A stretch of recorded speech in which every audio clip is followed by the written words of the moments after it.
¿Qué pasa, gente? Hoy vamos a ver un tema muy interesante. En el día a día oigo como muchas personas utilizan las palabras voltaje, intensidad y resistencia y a veces me da la impresión de que no tienen muy claro de qué están hablando. Por eso en este vídeo vamos a conocer qué es cada una de esas magnitudes y cómo funcionan. Y aunque os parezca un poco raro, lo vamos a hacer gracias al agua. El agua y la electricidad no se llevan muy bien, que digamos. Sin embargo, pensar en cómo se comporta el agua es una forma muy potente de comprender la electricidad. El primer problema que tenemos cuando hablamos de electricidad es que no la podemos ver, pero tenemos que entender que no dejan de ser electrones que se mueven de un punto a otro, al igual que el agua se mueve de un punto a otro. Por eso, para comprender la electricidad, nos va a resultar muy útil pensar en agua, pero un agua que estaría formada por electrones, en lugar de moléculas de H2O.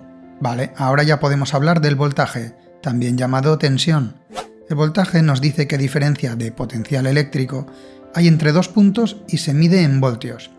Si decimos que entre el punto A y el B hay 10 voltios, estamos diciendo que en el punto A hay más electrones que en el B. No sé concretamente cuántos hay en cada sitio, pero la diferencia entre los dos puntos, medida en voltios, es de 10. Así, si decimos que hay 20 voltios, la diferencia de electrones será mayor, y si hablamos de 500, todavía será mayor. El símil con el agua es un pelín diferente. Mientras que en electricidad el voltaje habla de la diferencia de electrones entre dos puntos, lo que tendríamos que imaginar en el caso del agua es que hay agua a dos alturas diferentes. Y en este caso, cuanto más voltaje tengamos, más diferencia de altura habrá entre los dos puntos. Por ejemplo, una fuente tendría poco voltaje, mientras que una catarata tendría mucho voltaje. También es importante que se puede entender el voltaje como las ganas que tienen los electrones de moverse de un punto a otro. Si entre A y B tenemos un voltio, los electrones de A quieren llegar a B, pero como la diferencia es tan pequeña, no van a darlo todo para alcanzar el otro punto, a no ser que se lo pongamos muy fácil. Sin embargo, con 1000 voltios, los electrones harán todo lo posible por alcanzar el punto B.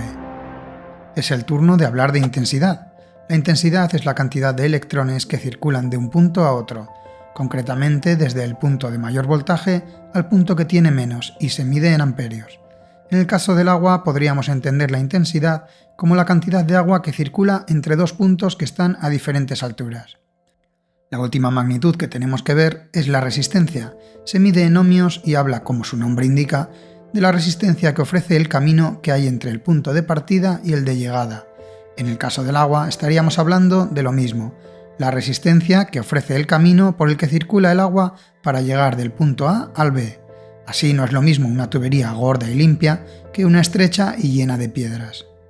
Lo interesante de estos tres conceptos que estamos viendo es que se relacionan entre sí mediante una fórmula muy sencilla que establece las bases de la electricidad, la ley de Ohm. Esta fórmula es intensidad igual a voltaje entre resistencia. De la misma forma, el voltaje es igual a resistencia por intensidad y la resistencia es igual a voltaje entre intensidad. Si hablamos de la intensidad, la cantidad de agua que circula entre dos puntos es igual a la diferencia de altura entre estos, eso es las ganas que tiene el agua de llegar de un punto a otro, dividido entre la resistencia que opone el camino entre esos dos puntos.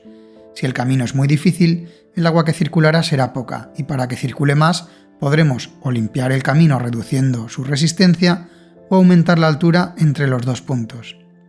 En el caso del voltaje, el ejemplo varía un poco, ya que, como hemos visto en electricidad, el voltaje habla de cantidad y con el agua hablamos de altura.